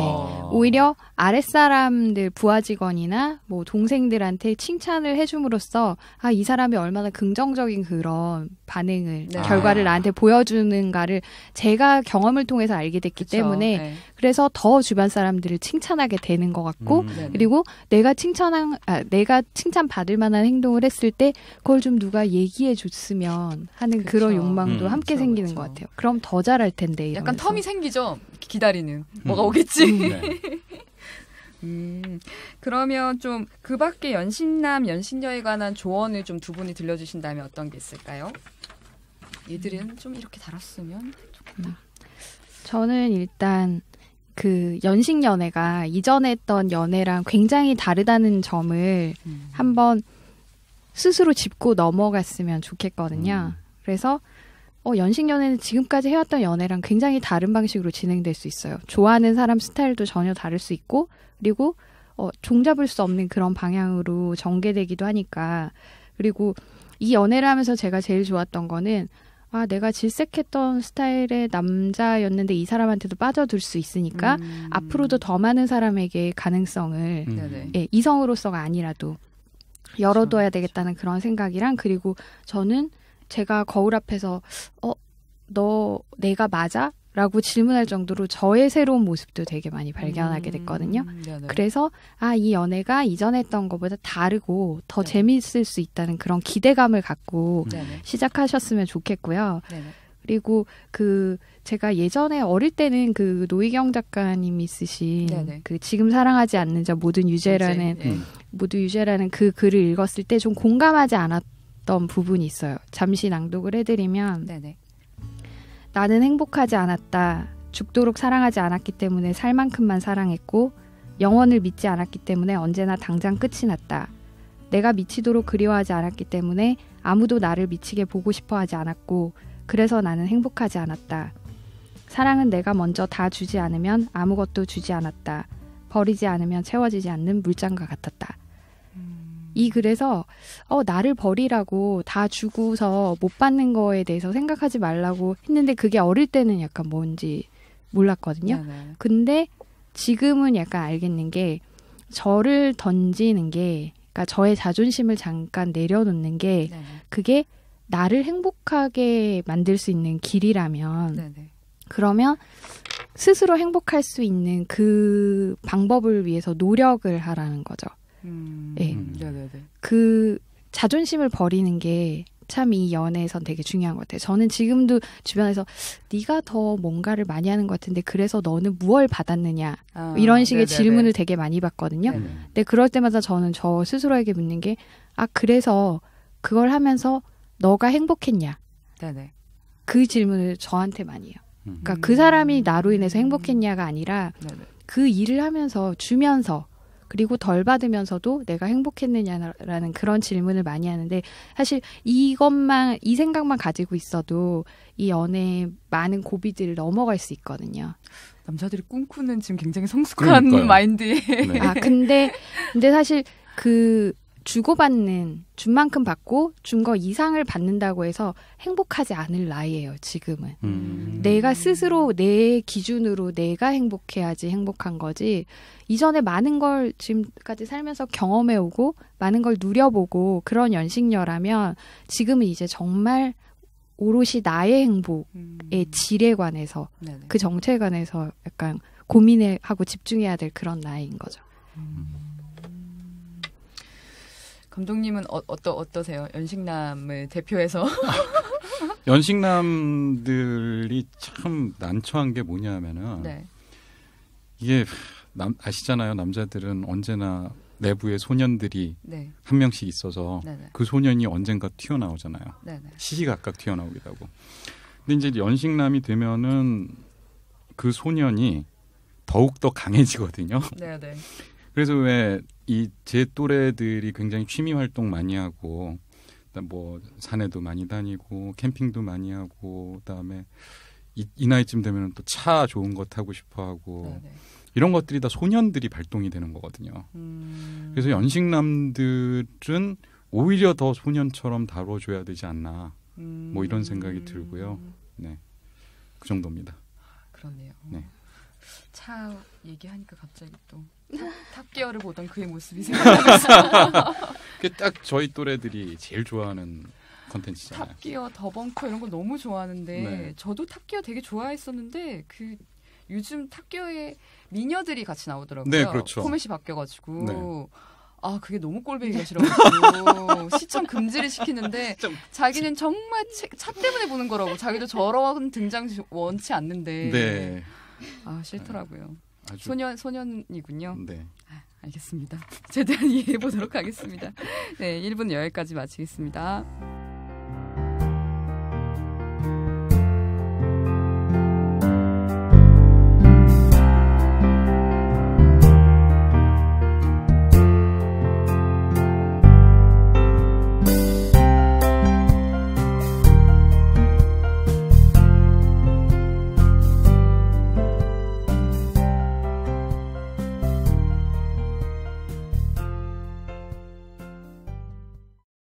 이부 시작하겠습니다. 코너명은 코스모 비정상 살롱. 잘 나가는 방송 포맷은 다 갖다 쓰는 코스모 라디오입니다. 이번 코너에서는 연식남과 연식녀를 대표해서 나온 두 비정상의 연애 속사정을 들려보려고 합니다. 두 분이 연식남녀 연애에 관해 쓰신 글의 일부를 먼저 들어보도록 하겠습니다. 먼저 조원희 감독님. 네. 제목 연식남의 50가지 그림자. 남자 나이 40이 넘어가면 이미 식성도 고정된다. 뿐만 아니라 자신이 오랫동안 간직해온 입맛에 대한 자부심마저 가지고 있는 사람들도 많다. 새로운 여자친구를 만나고 자신이 그렇게도 사랑해온 노포를 소개했을 때 상대가 그 맛을 거부한다면 거기서 오는 자괴감은 꽤 크다. 상대의 입맛의 깊이가 없다는 실망감, 혹은 자신이 아저씨 입맛을 지닌 고루한 남자로 인식되는 게 아닌가 하는 불안감, 때로는 내가 지금까지 먹은 것이 진정 맛있는 음식이 아니었던 말인가 식의 매트릭스의 네오 같은 새삼스러운 의구심까지 들며 머릿속이 복잡해지는 것이다. 이런 종류의 작은 해프닝은 실패했던 지난 연애들의 50가지 그림자를 떠오르게 한다. 언제 상대의 손을 잡아야 할지부터 시작해 스킨십을 상급 학교 진학하듯 단계별 학습으로 발전시켰던 기억은 수십 년 전이다. 과감하게 액션을 취했는데 상대가 뿌리친다면 어떻게 대처해야 할지에 대한 노하우는 있더라도 그 과감함이 연식 때문에 아저씨스러워진 것으로 받아들여질지도 모른다는 생각이 들 때 오싹해진다. 과감함과 안정감이 연식남의 장점이라지만 상대가 어떤 포용력을 지녔느냐에 따라서 그것은 장점이 될 수도 있고 치명적 단점이 될 수도 있다. 나아가 그런 모든 것을 의식하는 일이야말로 연식남의 가장 큰 고통이다. 만약 이번 연애에서 실패한다면, 그리고 그것이 절대로 돌이킬 수 없는 나이 때문이라면 더 큰 상처를 받게 되는 것이다. 그래서 연식남들은 나이를 상쇄할 아이템들을 찾게 된다. 청년들처럼 매끈한 근육질을 만들어낼 순 없지만 적어도 내장 지방으로 팽팽한 뱃살을 내보이는 것이 자랑은 아니기에 운동에 매진하기도 한다. 최신 트렌드에 따라가기 어려운 패션 감각은 유명한 브랜드로 해결하려 한다. 만약 그 나이에 비해 경제적 사정이 좋지 않은 사람이라면 그 단점을 상쇄하기 위한 치명적 말발이나 매너 혹은 요리 솜씨 등을 갖추기 위해 애쓴다. 그런 모든 나이를 극복하기 위한 아이템이 해당 여성에게 통한다면야 연식남의 사랑은 보람찬 결실을 맞이하겠지만 상대를 잘못 만나는 날은 무난한 성격, 폭넓은 대인관계, 그리고 삶의 연륜으로부터 나오는 여러 가지 솜씨들과 근면함이 사랑에 별로 중요한 것이 아니라는 것을 느끼게 되는 파국을 맞는다. 파국을 맞는다. 저 여기까지 연식남의 50가지 그림자 잘 들었는데요. 네. 연식남의 장단점이 확연히 보이는 글이 아니었나 생각합니다. 오일리 스킨 작가님은 어떻게 들으셨나요? 저는 이 글을 읽으면서 연식녀가 피해야 할 연식남 찾았다! 프로필을 본 것 같은 네. 그런 느낌이었거든요. 네네. 그러니까 여기 보면 나이를 극복해야 할 대상으로 보고 있는데 네네. 그리고 상대에게 내가 아저씨로 보일까 봐서 두려워하는 연식남. 그러면 여기에 깔려있는 거는 그 연애의 대상이 구애의 대상이 어린 여자일 것 같은 우리가 늘 적대시하는 네. 그런 생각이 들거든요. 저도 글 보면서 되게 의문이 들었죠. 예, 그러니까 연식녀가 사실 좀 공략해야 할 대상은 꾸준히 연애를 하고 어린 여자들에게 어필해온 그런 연식남보다는 약간은 연애 리그에서 좀 소외되고 그리고 흠도 좀 많고 그리고 웬만하면은 그냥 길 가다가 누가 거들떠 보지 않는 그런 연식남이 오히려 공략의 대상이 될 수 있는 거거든요. 채굴을 해야 되는 거죠. 슬퍼. 네. 그러니까 이 사람 우리가 여기서 연식녀의 장점을 아까 감독님께서 일부에서 매력적이라고 했던 그런 연식녀는 이제 신미안을 가지고 있잖아요. 네네. 남에게 보이지 않는 것을 좀 보고 그 의미를 좀 더 이렇게 성숙하게 좋은 쪽으로 해석할 줄 알고 오히려 보석보다는 원석을 보는 눈을 가진 그런 여자들이니만큼 오히려 그런 식의 연식남 을 봐야 된다고 생각하거든요. 그래서 젊은 어린 여자들하고 어떻게 해서 좀 성공적인 연애를 나의 나이에도 불구하고 매력을 어필해서 하겠다는 그런 연식남은 사실 좀 어려워요. 왜냐하면 나이라는 게 어떻게 물리적으로 어떻게 할 수 없는 그런 거다 보니까. 그럼요. 그 말씀 충분히 이해가 가는데 근데 중요한 거는 제가 이 글을 쓸 때 전혀 어린 여성을 머릿속에 두고 쓰지 않았다는 거예요. 그러니까 저는 일단 어린 여성을 별로 안 좋아합니다. 그러니까 나이 차이 많이 나는 친구들도 별로 안 좋아하고 항상 제가 주장하는 거는 제 또래가 좋다.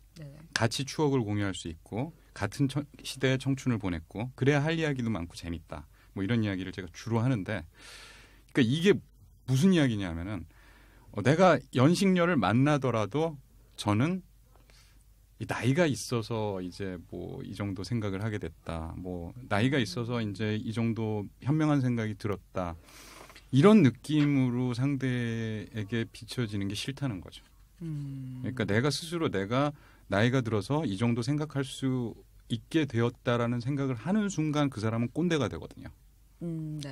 그래서 아까도 말씀드렸지만 계속 소년이고 싶은 마음이 남아 있어서 그 사람에겐 그 사람이 연식이 있던 없던 그 사람에겐 저는 아직도 젊은 사람으로 비춰지고 싶은 그런 욕망이 있는 거죠.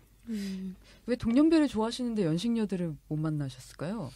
그게 뭐 제가 사실 마지막 연애를 한 지 굉장히 좀 오래되기도 했고 그러니까 연식녀를 만날 수 있는 환경이 아니었던 거죠. 근데 아마 연식녀를 만나시게 되면 이런 노력들이나 내가 스스로 이제 뭐 나의 장애라고 생각하는 그런 것들이 별로 의미가 없다는 거 알게 되실 거예요. 연식녀 자체가 일부에서 말씀드린 대로 그 특징 자체가 좀 자존심도 그렇게 없는 편이고 그리고 뭐 자부심, 자긍심 이런 게 없는 여성들이다 보니까 나에 대해서 내가 약간 접고 들어가는 부분이 있으니 상대방에 대해서도 좀 많이 접어주는 미리 접어주는 그런 것들이 있어요. 그러니까 포용력이라고 말씀하셨던 그런 부분들이 좀 많다 보니까 내가 이 나이가 돼서 나보다 나이가 많거나 내 동년배의 나이 많은 남자를 만나는데 우리 서로 이 정도는 그냥 감안하고 사귀는 거 아니냐. 지금 중요한 거는 당신이 내가 나이가 많음에도 불구하고 그럼에도 불구하고 나를 사랑해 주는 것이니까 이거는 별로 문제가 안 된다라고 생각하는 그런 분들을 많이 만나시게 될 거예요 아마. 연식연애 전도사 같은 그러네요. 느낌이죠. 저 지금 귀가 솔깃했어요. 방금. 희망 전도사. 아직 늦지 않았습니다. 그러면 감독님은 연식남으로서 연애할 때 가장 걸림돌이 되는 건 어떤 것들이었나요? 네, 이제 뭐 나이가 어리건 많건 이 칼럼에 썼던 이야기인데 이 연식남을 바라보는 시선이 있잖아요. 근데 대부분의 연식남들을 이 사람은 선수다. 그러니까 지금까지 얼마나 많은 경험을 했겠어. 그렇죠. 그리고 그렇기 때문에 내 마음에 파고드는 방법을 아주 잘 알고 있을 거야. 뭐 이런 식으로 좀 선입견을 가지고 바라보고요. 이거 어디서 써봤을 거야. 네, 그렇죠. 이거 뭐 또 내가 뭐 멋있는 라인을 하나 던진다 그러면은 몇 명의 여자한테 이런 말을 던졌을까. 뭐 이런 그런 것들. 그래서 뭐 젊은 여성들의 경우는 이 연식남의 기술에 걸리지 않기 위해서 네네. 굉장히 애를 쓰고, 그다음에 또 정반대로 또 비슷한 또래의 여성들, 같은 연식녀를 만났을 때는 아이고 네가 그렇게 재주를 부려봐야 너는 내 손바닥 아니지. 그렇죠. 이렇게 되는 거죠. 그런 부분들이 참 어려웠던 것 같고, 그다음에 아까 그 작가님도 말씀을 하셨지만 그 지금 현재의 그 만족스러운 연애를 위해서 이전에 소개팅을 200번 정도 하셨다고. 네네. 그런 식으로 계속 뭐랄까 시행착오를 겪고 정말 딱 맞는 임자를 만나야 되는데 그렇죠. 거기까지 가기가 또 연식남들은 힘들다는 거죠. 쉽지 않죠. 그러니까 딱 한 번만에 작가님 같이 이렇게 뭐랄까 연식남들에게 최적화된 뭐랄까 천생연분 네네. 이런 사람을 만날 수 있으면 좋은데 그런 사람을 만나게 되기까지 그 과정이 또 너무 험난하고 험준하죠. 네, 귀찮은 게 많은 나이라. 그러니까. 그러면 이번엔 연식녀의 속사정을 들어보도록 하겠습니다. 제목, 연식남녀가 사랑할 때 버려야 할 아까운 것들. 연식인의 연애에서 쓸데없는 두 가지가 있다.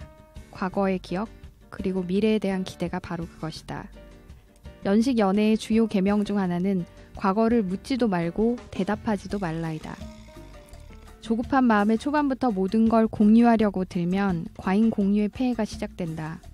또한 미래라는 단어가 등장하는 순간 재미는 반감되고 로맨스는 남루해지는 게 현실이다. 무엇보다 현재가 중요하다는 걸 잊지 말자. 인생의 유한함을 이해하고 지금 이 순간의 기쁨과 평화로움을 진정으로 즐길 줄 아는 사람을 찾아야 한다.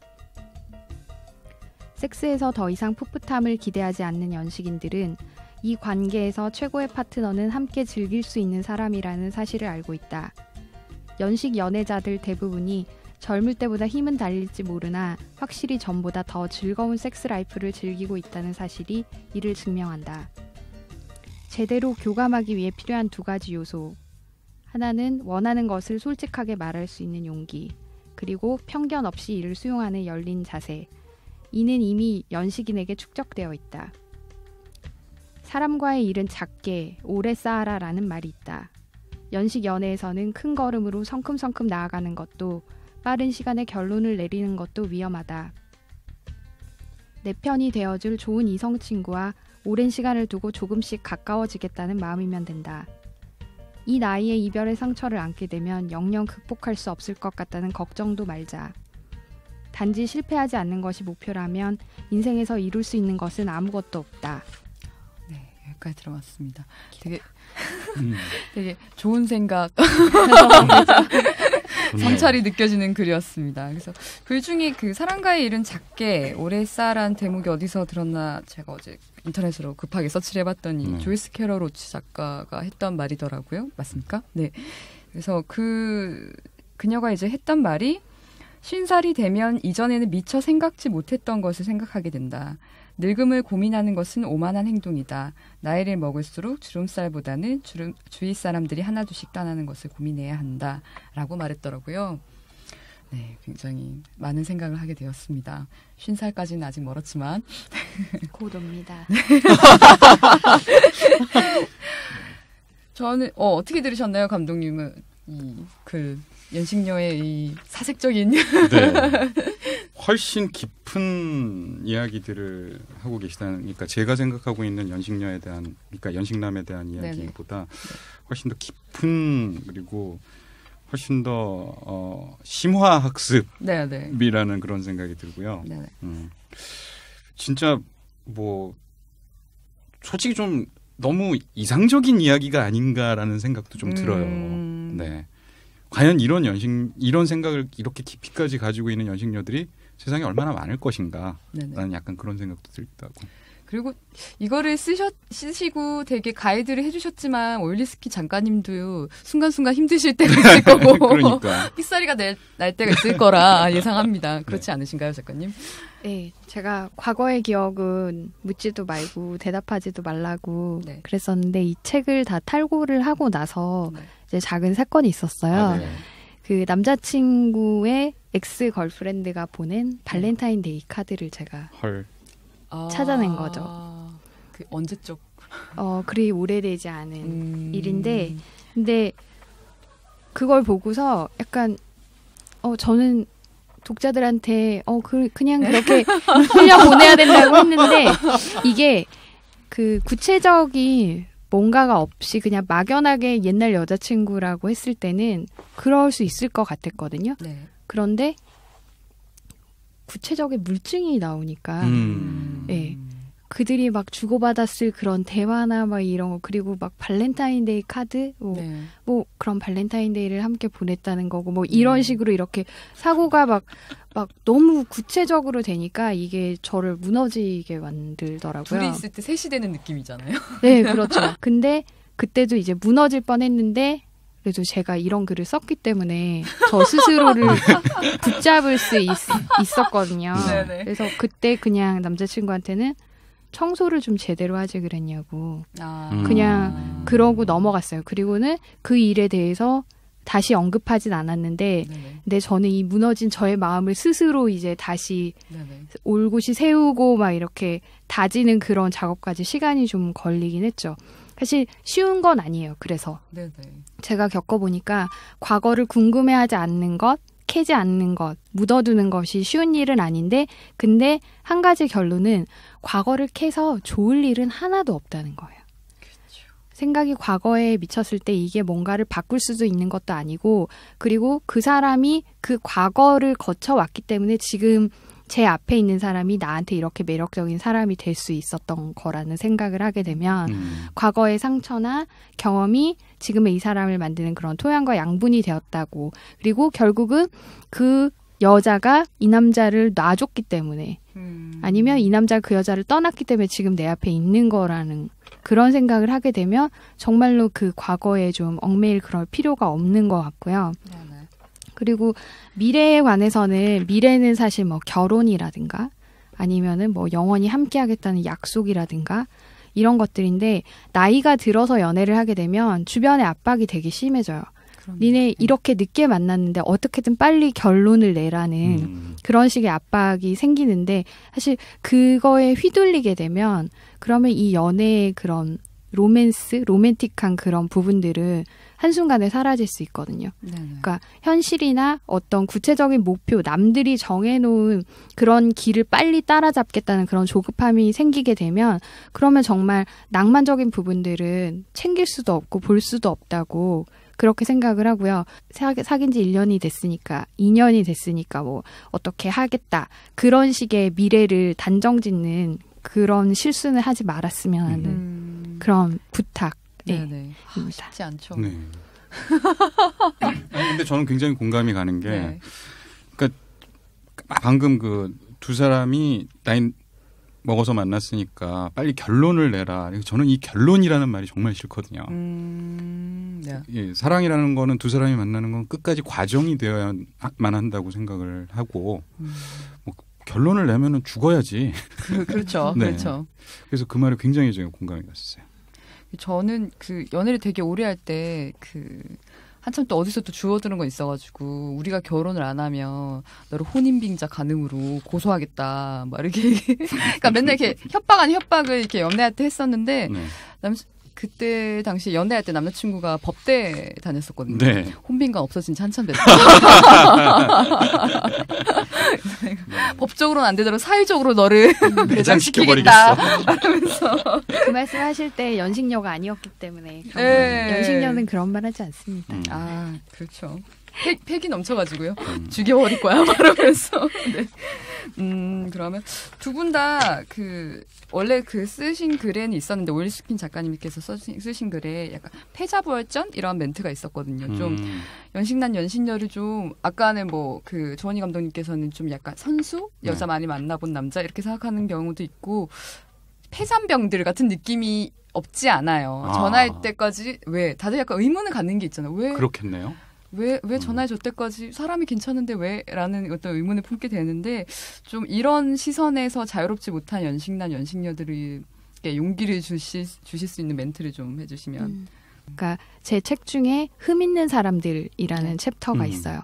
이 나이에 이 남아있는 이 사람들은 어쨌거나 여러 가지 이유의 흠들로 인해서 지금까지 어떤 결론을 못 내고 남아있는 그런 사람들이잖아요. 네. 근데 만약에 내가 속해 있는 이 리그에 이런 사람들만 남아있는데 아직도 백마탄 왕자를 기다리거나 그리고 뭐 어린 뭐 그런 뭐 베이비 페이스의 글래머인 이런 여자를 찾겠다고 하면 그러면 이 사람은 그냥 이 리그를 그냥 조용히 빠져나가면 되고요.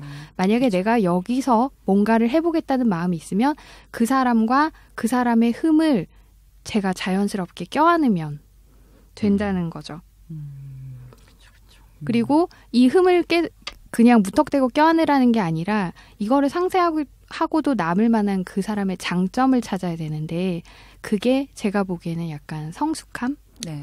그리고 약간 동료의식? 네. 네, 그런 것들인 것 같거든요. 그리고 연식연애라는 것 자체가 사실 예전에는 결혼 상대자로 젊은 시절에는 뭐 남자를 볼 때는 안정, 네, 여자도 정신적으로 뭐 안정감이 있는 그런 사람이냐 그랬는데 물론 그 시대 때도 그 시절에도 열정이 되게 중요하긴 했지만 사실 이 나이에 굉장히 좀 미지근하게 이렇게 살다가 열정이라는 그 감정이 이제 막 생겼단 말이에요. 네네. 어떤 사람을 보고 이 사람이랑 연애를 해봐야겠다라고 생각해서 내가 열정을 선택을 했다면 그러면 늘 지금까지 그 지향해왔던 그 안정은 잠깐 내려놔도 될 것 같아요. 그러니까 오히려 저는 제 남자친구 같은 경우는 나이가 있지만 안정되지 경제적으로나 약간 직업적으로 안정되지 못한 상태에 있을 때 저를 만났고 저 또한 17년 동안 다니던 회사를 갑자기 그만두게 되면서 약간 불안정한 상태에서 만났거든요.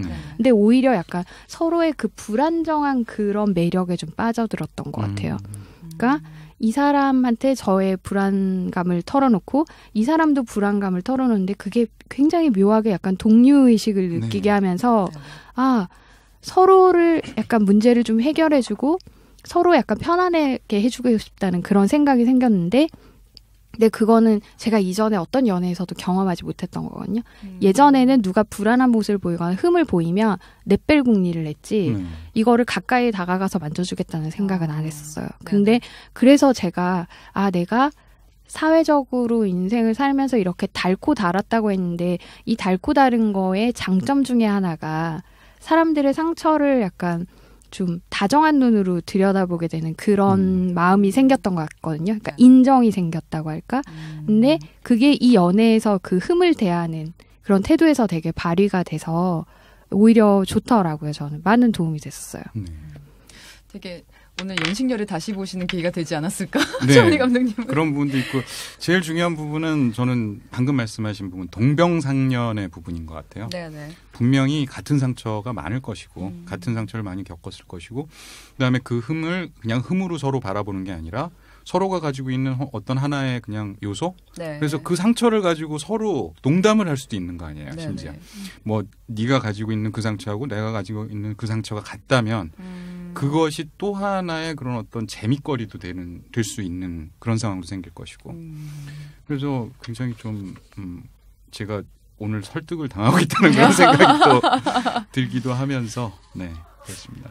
그리고 또 나이가 들면 그 문제가 생기면 이걸 피하기보다는 약간 해결해야겠다는 그런 마음이 생기고 남의 문제도 좀 해결해주고 싶은 마음이 생기고 나이가 든 사람한테 이제 여러 세대가 모여있을 때 기대하는 게 이 사람이 뭔가 해안을 가지고 해결책을 주지 않을까 하는 거잖아요. 그리고 기꺼이 그 역할을 자청을 하게 되고요.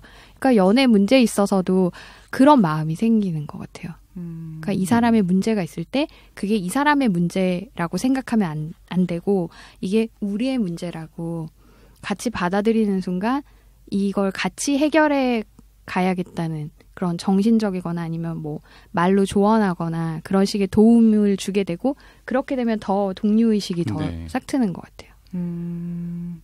이렇게 숙연해지죠. 제가 저기까지 가려면 한참 걸릴 것 같은데요. 네. 지금 작가님 해주시는 말들을. 저도요. 지금까지 연식인을 대표하는 남녀 비정상 두 분의 말씀 잘 들어봤습니다.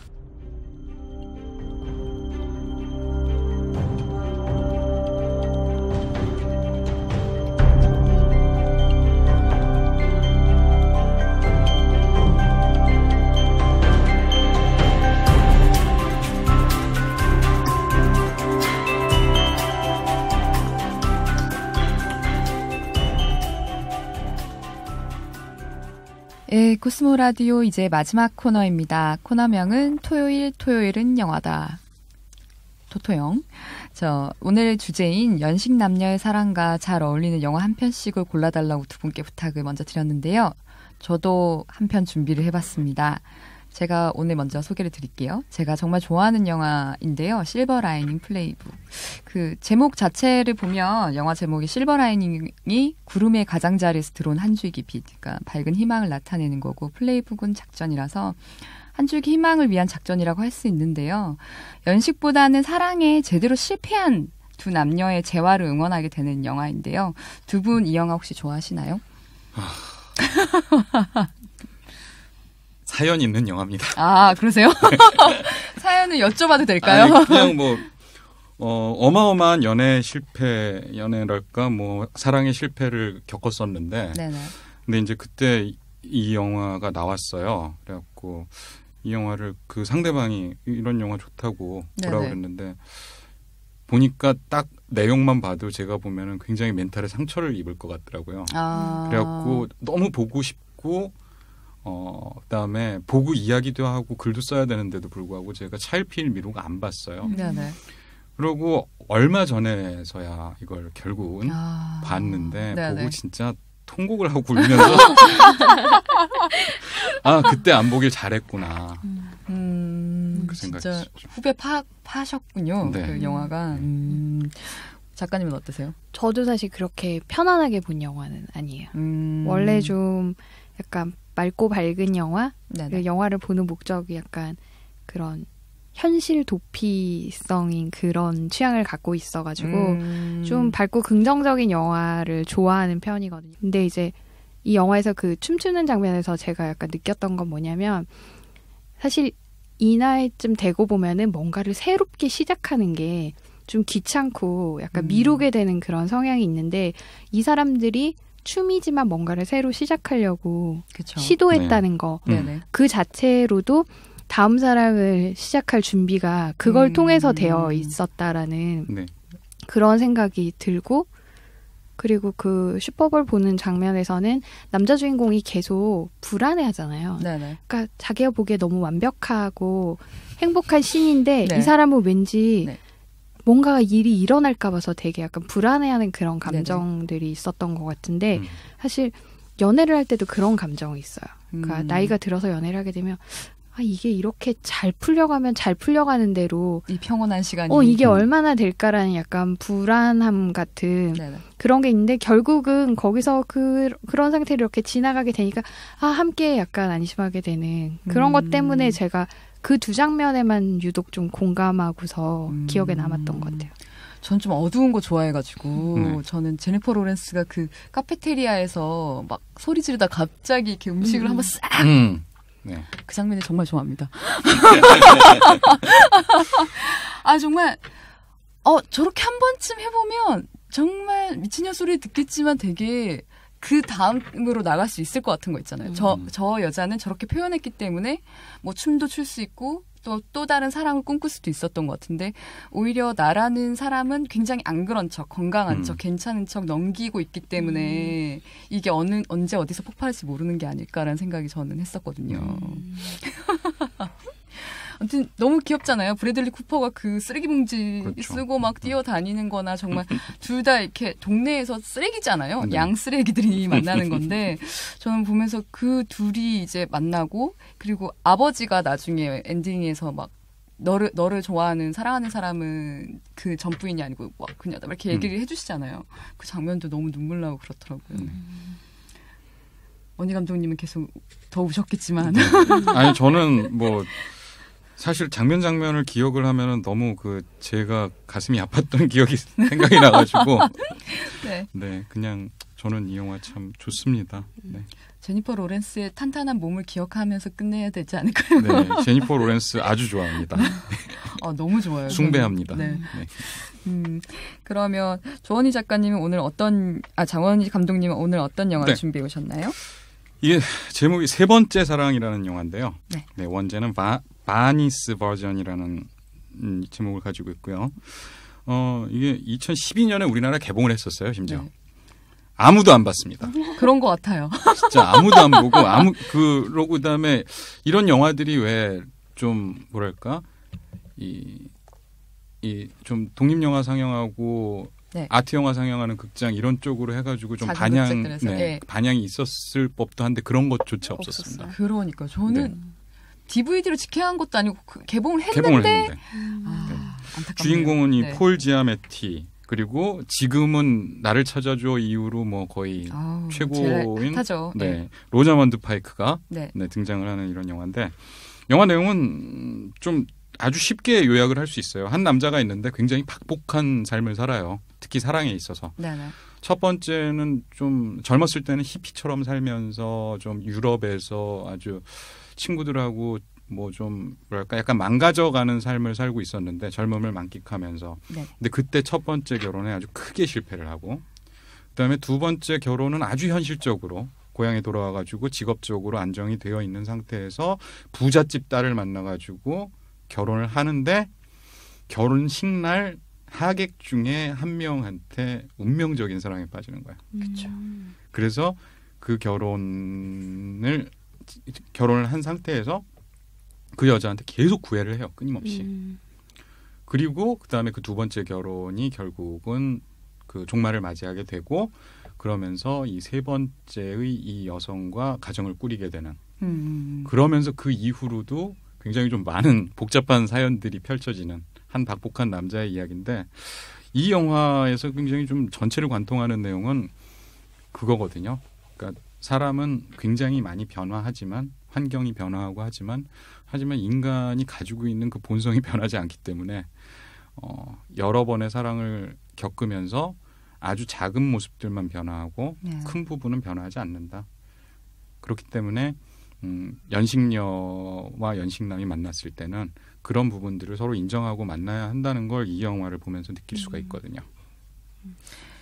저는 그 제목을 원제를 확인하고 나서 왜 한국 제목을 이렇게 거지같이 지었을까? 그러니까요.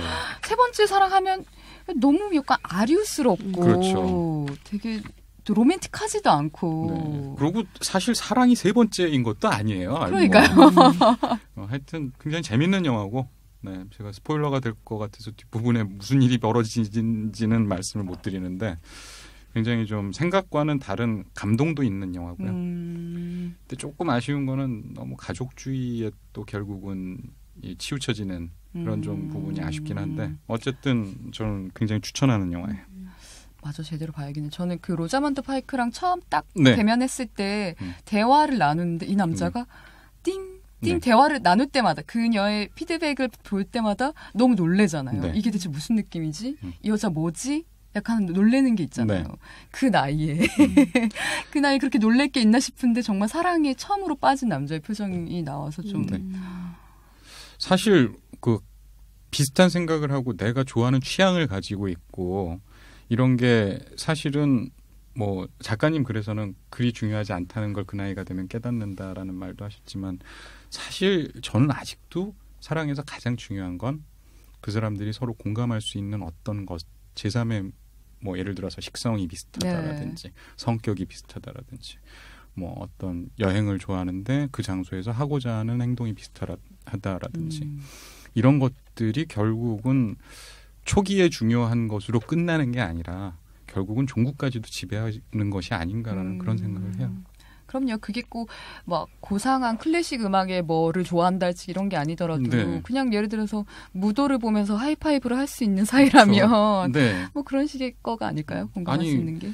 고기를 좋아하는 것만으로도 고기는 나는 태워 먹는 게 좋더라 이런 거. 뭐 레어를 좋아한다 이런 거 뭐 그 겹치는 것도 저는 되게 중요하다고 생각을 해요. 저는 그 연식연애에서 가장 따져봐야 할 거는 그러니까 정말 전혀 다른 사람끼리 100% 다른 사람끼리는 어떤 연애나 관계도 불가능하잖아요. 근데 가장 중요하게 체크해봐야 될 거는 가치관인 것 같아요. 그러니까 인생을 바라보는 태도라든가 사실 이 가치관에는 약간 정치적인 그런 것들이나 이런 것들은 살면서 가치라는 거는 이게 어느 정도 경험이 축적되면서 조금씩 쌓여온 그런 거라서 이거는 절대로 바뀌지 않아요. 그런 것 같아요. 근데 성격보다는 약간 성질이나 그리고 식성이나 이런 것들은 저 같은 경우는 노력을 하니까 조금 바뀌었거든요. 그러니까 나이가 들면서 조금씩 사회생활하면서 이제 전혀 못 먹던 음식도 모두가 다 원하면 먹어야 되고 뭐 이런 식으로 조금씩 바뀔 수는 있고, 연애를 하면서 제일 중요한 거 중에 하나는 100% 나랑 맞는 사람은 없지만 내가 맞춰줄 수 있는 사람은 존재한다는 거. 근데 거기서 가치관을 제외한 나머지 것들은 노력에 의해서 조금씩 바뀌긴 하니까 너무 완벽하게 나랑 맞는 사람을 만나야겠다. 그렇게 하다 보면 사실 이 리그에서는 사람을 찾을 수가 없어요. 그렇죠. 대상 자체의 그 가짓수가 줄어드는데 그것까지 다 따지려고 하면. 근데 가치관은 절대로 빼먹지 말고 한 번은 체크해 보고 그렇죠. 가야 된다는 물론이죠. 유머 코드 놓치고 싶지 않습니다. 네, 맞아요. 유머 코드도 뭐 맞출 수 있어요. 아, 정말요? 네, 연기를 잘하니까 우리는.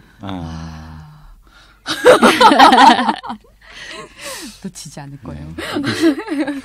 다시 또 두려워지는 쪽으로 다시 왔어요. 방금 말씀 듣고 연기일지도 모른다. 그런 생각이 드니까 좀. 그녀는 정말 잘 웃어줬는데. 네. 나중에 알고 보면은 네 얘기 하나도 재미없었거든. 그러면 마지막 편지에 정말 지겨워. 그래서. 그러면 오일리 스킨 작가님은 오늘 영화 말고 드라마 소개해 주신다고요. 네네. 네, 저는 그 후지 TV에서 방영했던 드라마인데요. 제목은 최후로부터 두 번째 사랑. 다들 제목이 이런가 봐요. 네, 이게 끝사랑 이런 일본어로 하면 뉘앙스가 좀 다를 텐데 이걸 한국말로 그대로 우리나라 말로 그대로 직역해가지고 하다 보니까 약간 그런 제목이 됐어요. 근데 여기서 이 제목의 의미가 뭐냐면, 사람들은 나이가 들어서 하는 연애가 마지막 연애일 거다라고 기대를 하죠. 생각하고 주변에서도 그렇게 보지만 앞으로도 더 많은 연애가 올 수 있고, 그리고 지금 내가 하는 연애를 마지막으로 생각하지 말고 앞으로 할 연애가 한 번 정도 더 남아 있고 이게 끝에서부터 두 번째 사랑이라고 생각하면 좀 더 약간 가벼운 마음으로 현실을 약간 즐기면서 그리고 약간 연습하는 기분으로 할 수 있다는 그런 식의 주인공의 가치관이 담겨있는 그런 제목이거든요. 그래서 내용은 이제 좀 공감 많이 할 수 있는 내용이에요.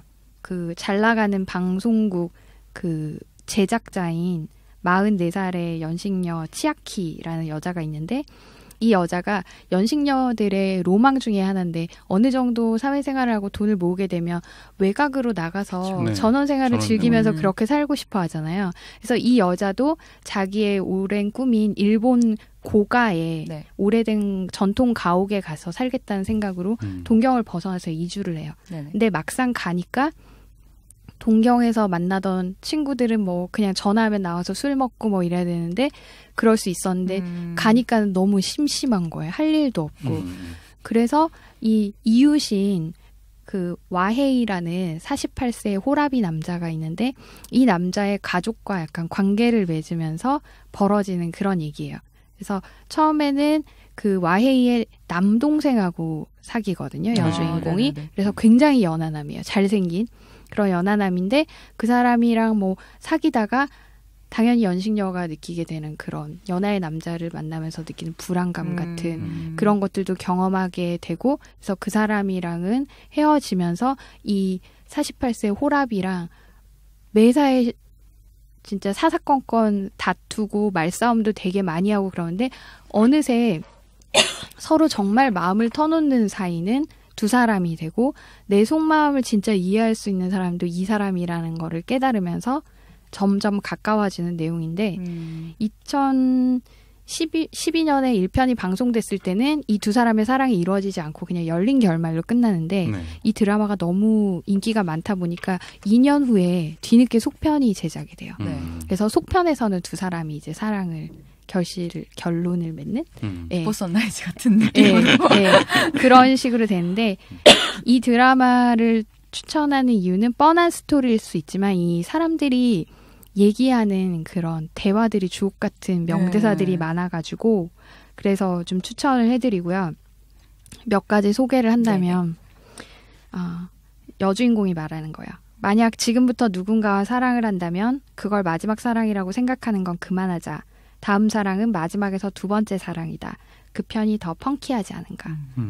멋있어요. 네, 여주인공이 펑키하다는 그런 말을 되게 좋아해요.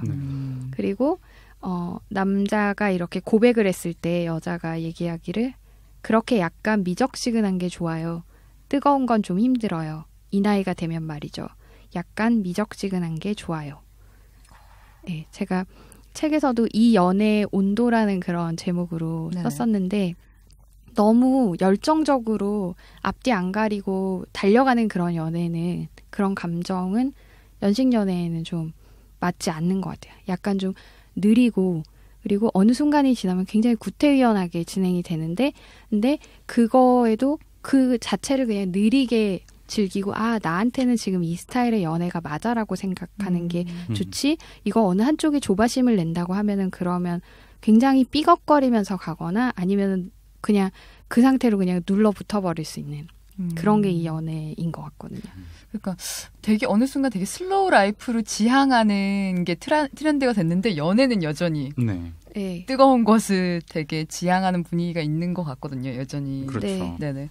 눈에 보이는 화려하고 뭔가 있어 보이는 연애들을 하고 싶어하는. 근데 오히려 연식 연애는 20대 때보다는 초반에는 굉장히 급물살 타는 것 같은 느낌이 들어요.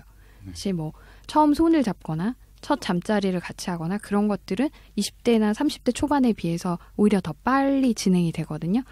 그래서 그거에 약간 그 물살의 속도대로 가려고 하면은 그 다음에 갑자기 속도가 느려졌을 때 되게 답답하고 이게 사랑이 아닌 건가 이런 생각이 들 수 있는데 사실 되게 전형적인 특징이에요. 그러니까 원래 연애를 할 때 뭐 한 달이 지나면 손을 잡고 풋풋한 시절에 뭐 그 다음에 키스를 하고 잠자리를 같이 하고 약간 그런 단계를 이미 둘 다 겪어봤기 때문에 그 부분을 약간 생략하고 가는 그런 것들이 그런 행태가 나오게 돼요. 연식 연애에서는.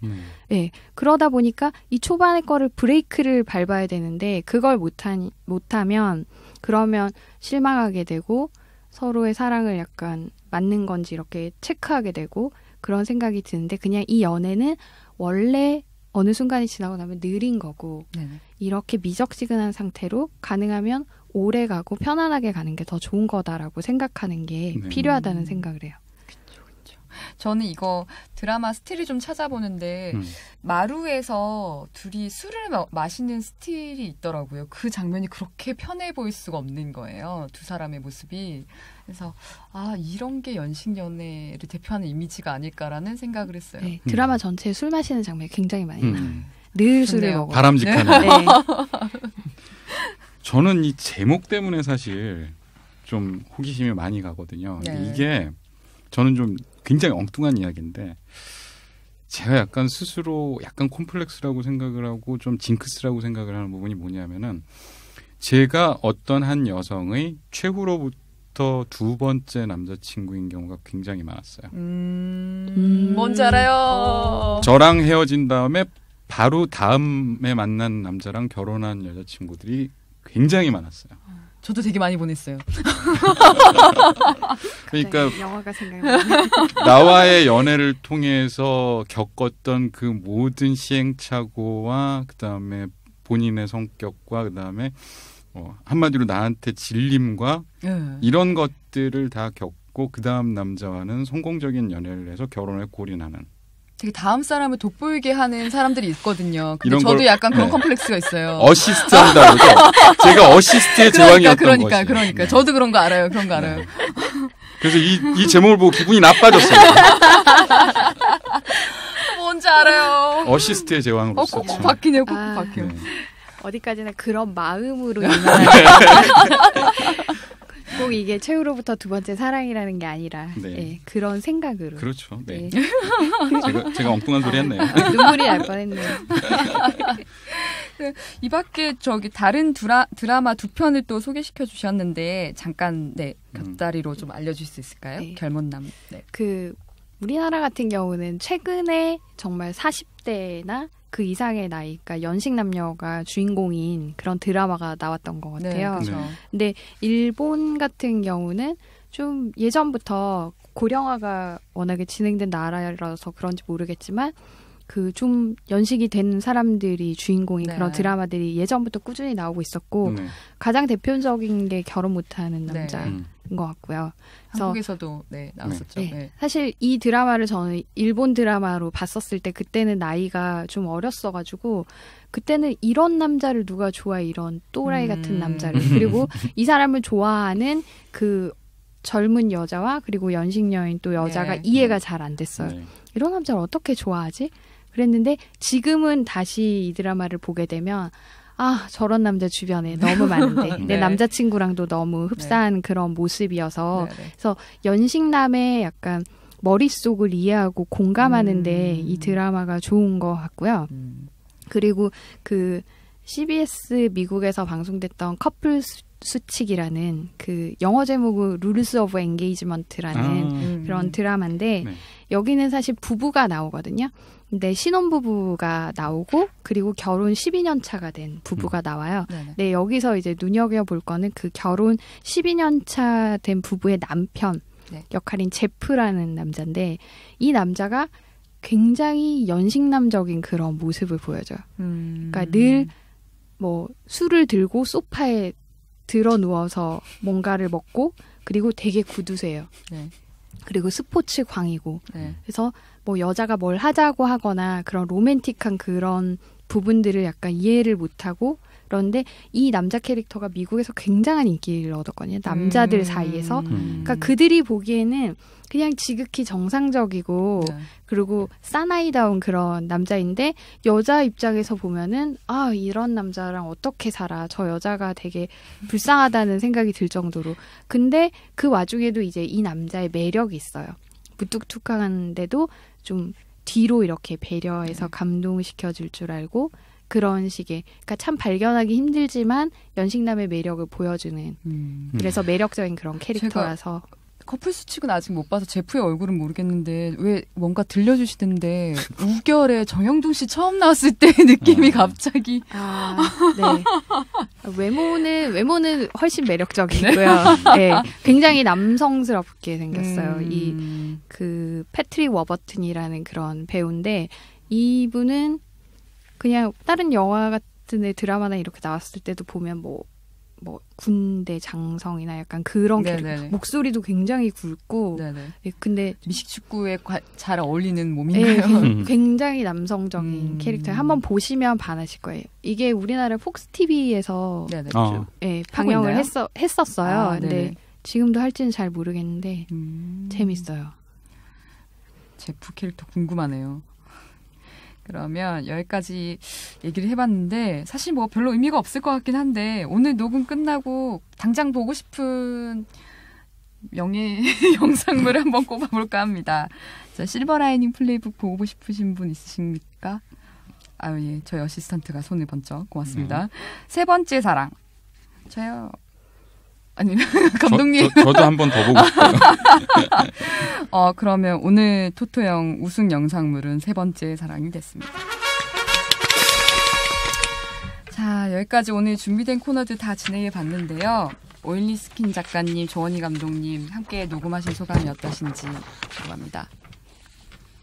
뭐 저는 솔직히 제가 게스트라는 생각이 그러니까 뭐랄까 평소에 제가 생각을 했던 이야기가 아니라 작가님 글을 읽고 나서 이제 이런 생각을 하게 되는 거고 그래서 좀 안티도 많이 걸려고 그러고 생각을 하고 좀 이렇게 좀 뭐랄까 공격적인 생각을 가지고 들어왔는데 말씀을 듣다 보니 굉장히 좀 이렇게 좀 착해져서 가는 것 같은 믿게 되셨나요? 교화된 것 같은 전도를 받은 것 같은 그런 느낌이 많이 있어요. 네. 앞으로 연식녀들을 만날 때 많은 참고가 되실까요? 아유, 그럼요. 네. 좀 무섭지 않으실까? 저것도 연기인가? 좀 무섭긴 한데 좀 또 이 스릴 없는 게임 재미없잖아요. 그렇죠. 작가님 어떠셨어요? 저는 아직 책이 나오기 전이라서 저의 의도에 대해서 여러분들이 어떤 식으로 반응을 하실지 네, 그런 것들이 늘 걱정이었었거든요. 근데 이 책을 쓰게 된 의도는 사실 연식 남녀들이 만나서 하는 연애라는 게 모두가 관심이 없을 수 있는 그런 주제지만 그래도 나는 이 연애가 가능성이 있고 네. 성공할 거라는 걸 응원하고 싶다는 메시지를 네네. 이 책에 담고 싶었었거든요. 그래서 약간 희망의 증거가 되고 싶고 그리고 만약에 당신이 이 연애에 서툴러서 혹시나 할 수 있는 실수가 있다면 이런 점에 대해서 가이드를 좀 해주고 싶은 그런 마음이었어요. 그래서 이제 감독님께서는 교화됐다고 설명하셨지만 그게 왜냐면 저 스스로 이 연애에 대해서 되게 강한 믿음을 갖고 있기 때문에 네네. 그거를 약간 믿어주시는 것 같아서 네. 너무 감사한 마음이 들고 그래서 많은 이 책을 읽으실 앞으로 읽게 되실 그런 독자님들이 그 부분에 좀 공감하고 이 정신을 널리 네. 설파해 주셨으면 하는 그런 바람입니다. 연애 가이드계의 어떤 시크릿 책으로 떠오르지 않을까. 네. 결국은 긍정 힘이었다. 네, 네 그렇죠. 필요합니다. 긍정이. 네, 오늘 두 분 말씀 너무 잘 들었고요. 나와주셔서 너무 감사합니다. 안녕히 가세요. 네, 고맙습니다. 안녕히 계세요.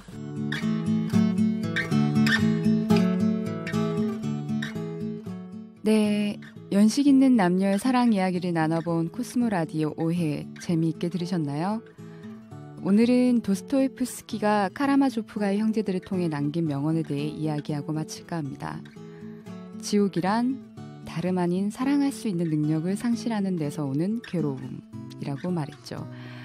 이 말을 돌려 생각해보면 우린 사랑할 수 있는 능력이 있다는 것만으로 천국의 문에 가까이 있다는 의미가 아닐까요? 지금까지 진행의 피처 에디터 김가혜, 진행 보조의 어시스턴트 구자민이었고요. 녹음과 편집은 팟빵 스튜디오에서 도와주셨습니다. 고맙습니다.